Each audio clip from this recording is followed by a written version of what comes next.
Welcome back to the farm. Today, I think we're up to 10 or 11 eggs a day now. And it looks like we might have one chicken that's laying new eggs.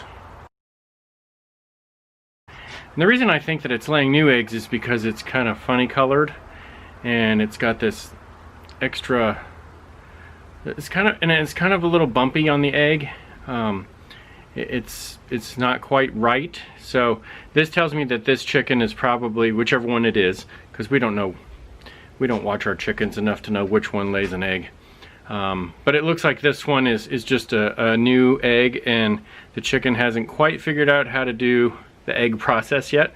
It's kind of funny when you see this, when you first get chickens and you first get eggs, they come out with, sometimes they'll have little bumps on the shell, sometimes they'll be shaped a little bit funny, sometimes they're really big because they end up being a double yolker, or they're like this where they have extra bumps on it and it's not quite a smooth, solid color like you would think from an ISA brown or a golden comet. So since this one has kind of special markings, I'm thinking we finally have another chicken that is up to speed on laying eggs and is just getting started.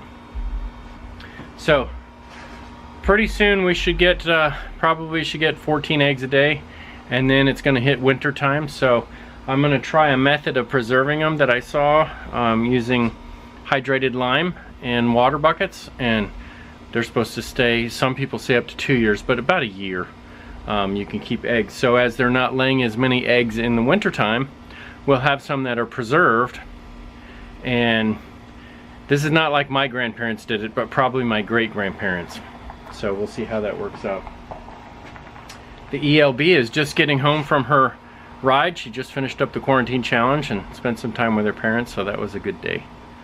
So I'm going to clean the pool and make sure I check on eggs. And then one other thing I got to do is I have got to get the grapes off the vine. Those grapes over there on those vines are just going really purple, and I need to get them off because as I walk by it just smells so wonderful, which means that they're definitely ripe. So I've got to take the net off and harvest those grapes. So we'll do that today. Guy, get away from there.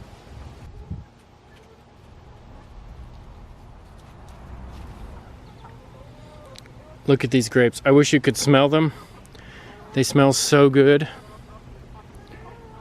They just smell wonderful. There's a really nice aroma coming off. These are Concord grapes, and they're just a really, it's almost like it's a jar of Welch's grape juice sitting here, or grape jelly or something sitting here open that you can just smell. It's a wonderful smell.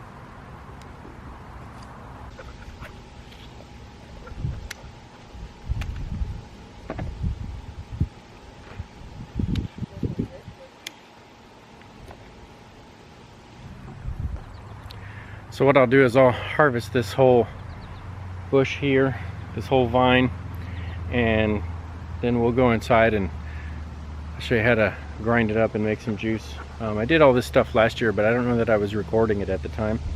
And so we'll get all the rest of these grapes off of here. Lots of clusters, and my hands, they already smell so good, smell like grapes. So we'll get all these clusters inside and wash them off, go through them, pick out the bad ones, all that kind of stuff, and then we'll start grinding them up into juice, and we'll see where we'll go from there. So just as you can see, it doesn't look like a lot, but we've already got this big bowl full of grapes, and they smell so good. Maybe we'll try and make wine this year too, I don't know. But they smell really good, and just this one bowl off of just this little front part here. So we'll get all those harvested and inside, and we'll make some juice. So this is the harvest from just one vine. This one vine here on this side, that's pretty much all cleaned off. Oh, I might have missed a couple over there. But so those two buckets. So still got to get all of them off of this one. This one, although it looks bushier, doesn't seem to have produced as much this year. So one of the things that I didn't do this past winter time was I didn't really trim them down. I didn't prune them, and because of that I think we didn't have as much growth this year. So I'll make sure that I do that again this year and prune them in the winter time when they're dormant. And as you can see, the leaves tend to hide stuff, so I've still got to go back and get more off of this branch here and this branch.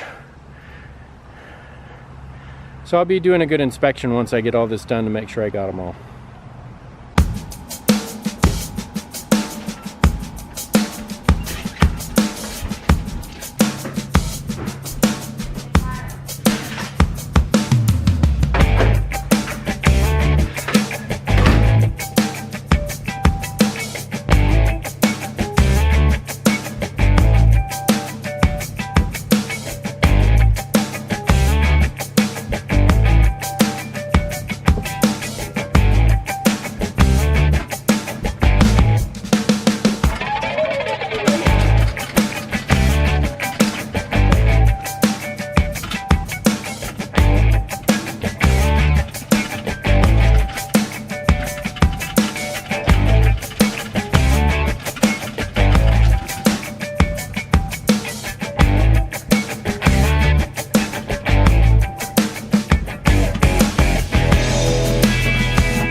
So that was an adventure.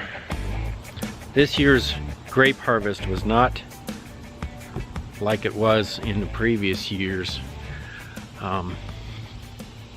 So that's all done, cleaned up, and the bags of juice are now in the freezer. And I don't know, I'll make jelly or something with them at a later date. But some kind of sad news today. We harvested all of our habaneros and all of our jalapenos, which had been eaten like halfway away due to green horn worms. I thought that they only attacked tomatoes, and I found out that that is what has been eating everything else in the garden. So the habaneros and jalapenos are gone. I don't know if the peas are gonna make it. We have planted some peas here, but I keep watering them and I keep taking care of them, but supposedly they're a summer plant and we should get a harvest out of them, but I don't know. So we're up to about 13 eggs a day. We have one chicken that seems to like to lay from the roost. So I come out here every day and most of the eggs are in this box here. You can see they really like it. They go in all of the other boxes and we put golf balls in there to encourage them to go in the other one. But it tends to be all in the same box, tends to be in this one. And so, but there's one that always ends up down there in the bottom of the cage. And we've come out now 3 or 4 days in a row to find an egg down in there, and it's cracked open and it's already eaten. So I'm thinking there's one or two chickens that really like to stay in the house most of the time. They don't come out in the yard a whole lot. So I can come out just about any time of the day and there's 2 chickens up in that roost. And I think that for whatever reason, they're laying an egg from the roost. If you know why they do that and you know how to stop that, leave me a comment below, because that's kind of baffling. I don't know how that happens or why, but there's one chicken at least that seems to not be laying in the boxes. I think it's either laying down in the bottom there, or it's laying from the roost and it's dropping the egg and cracking it open, and so then the others eat it. But we've gotten a lot of bugs, lots of bugs in the garden. We're getting all kinds of bugs that are just taking over. And I'm guessing because we took out a lot of the plants, we took out a lot of stuff, there's just bugs everywhere. We're doing this chemical free, and so I don't know. This is the last set of plants that we have here is the watermelon, and I'm hoping that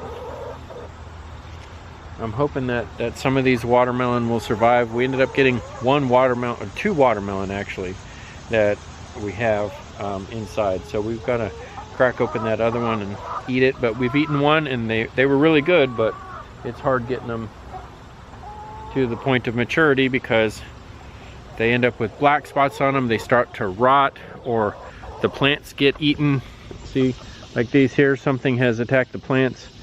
I don't know if it's the squash bugs or I mean, we're finding all kinds of bugs out here. So there's stuff attacking the plants, and you see the watermelon ends up just dying on the vine. So, was talking with the ELB today, and one of the things that we decided, oh yeah, look, they even got those hornworms got my potato, my one potato plant. They took it out. So we do have some lettuce growing and some other things growing. The basil is still doing good and stuff like that. But anyway, I was talking with the ELB today, and one of the things that we decided was we like the idea of gardening, and it's fun to grow stuff, but I may have to grow stuff in a greenhouse to keep it more protected from some of these bugs and insects and things like that. And I know that even in a greenhouse they can get to it, but it would be better protected. But we're thinking that maybe we'll just stick with the animals. We seem to be doing good with the chickens. We seem to be doing pretty good with the quail. I updated the quail hutch the other day. I'll show you that. Sky loves to help me with the quail. So I put the new floor in. You can see I put the new floor in. So I put that floor, there's a floor kit, and so it got a lot more braces in it. And then I covered it with plywood, and this has been a lot better. So with the rain, because the way the shed is built, hi big dog. Because the way the shed is built on this platform, instead of just sitting on the ground, it's it kind of catches water. So I cut some big drain holes in the original floor and the subfloor, and then put the frame kit on, and then put some more plywood on top. And this has been a much better setup. The quail are doing good. They're starting to get big.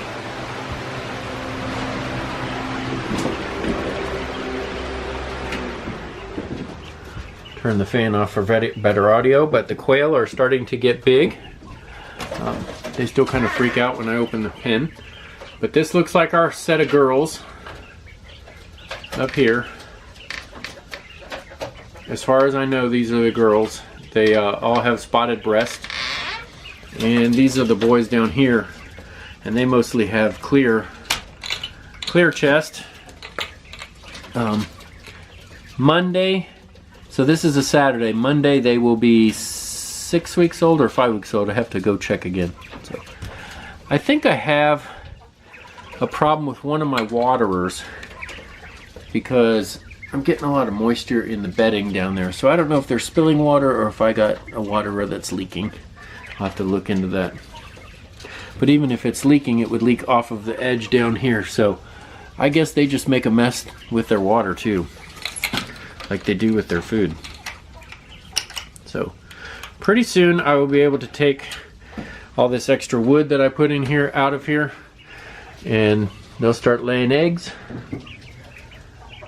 But I put the J feeder in here and I modified it with the cardboard cutout, like the Aloha quail guy. So I've modified it just like this with a piece of cardboard, and that lets just limited amounts of food go through. And I don't know if you can see how it kind of, it does fill up, but it fills up with a lot of the dust, and the amount of waste that I'm getting from that has been really reduced a lot.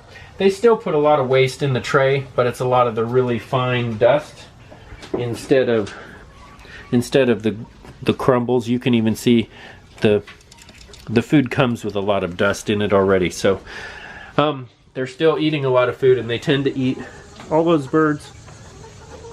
We ended up with 24 total, and I've got them split up just about half and half. But they all eat about a solo cup of food a day.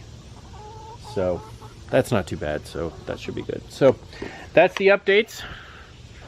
The grapes are done, so they're all cleaned off and taken care of. And so once these start going into hibernation for the winter time, shed all their leaves and get everything done. And then in the winter time, probably around January or February when it gets the coldest, I'll come out here and I will trim these back so that they will grow better next year and we'll get more grape juice, because this year we only got 3 quarts. So normally we get a lot more than that. So that's in the freezer, and we still have some from the previous years that we have to do something with, and we'll get that all figured out. So anyway, that's the updates on the farm. One thing I was going to tell you before I go. On the green hornworms, when we got them off the plants, I pulled them off. We ended up pulling the plants out because then I could turn the plant upside down, and in the sunlight they just glowed. There must have been on the habanero plant and on those 2 jalapeno plants, because we came out here yesterday, they were fine. Today they were almost all the leaves were eaten off, and half of the jalapenos were eaten into. There must have been about 40 worms on those plants, and I was just picking them off. And the chickens had a ball today. They loved them. They were just eating them up. There was a little bit of fighting over some of them, but there wasn't much. There was plenty of room, plenty of worms to go around, unfortunately. So I'll have to do some research on those to see what gets rid of those.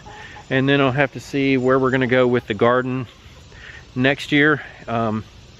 It seemed like we had good luck with it there for a while, and then once some plants started getting eaten up and then we started taking those out, then the bugs would just move to the other plants. So I'm gonna have to figure out what it is we're gonna do with that, whether we're gonna do chemical warfare or whether we're gonna have to figure out companion plants, things like that. So yeah, so Kim and I both talked about liking the idea of gardening, but we may end up sticking with the animals primarily, and we'll see. And the chickens would like a bigger yard anyway, so we'll see what happens and see what we do there come next year. So there you go, there's the latest update. All right, thanks for watching, and until next time, cheers.